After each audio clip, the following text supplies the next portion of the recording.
কি হইছে কথা কস না কে হ্যাঁ কত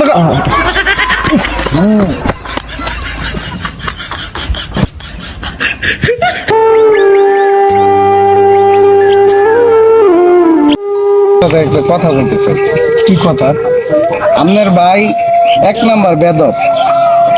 এদিকটা যায় আসে যায়, কেউ তো কোনো মুরব্বি টুরব্বি তো কিছু মানেই না। আপনি এটা খোঁজ খবর নেন। আচ্ছা ঠিক আছে, আমি দেখতেছি। আচ্ছা, আপনার খোঁজ খবর নিন।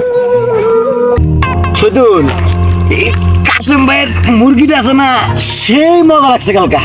আমার কাছে সেই লাগে একটু গুন্দ করছে। ওই পুরা খাইছিলাম না, একটু গুন্দ করছে। মুরগির হাড্ডি সবটি চাবাই চাবাই খাইছি, মুরগির হাড্ডি সবটি। আমার গুন্দ করছে।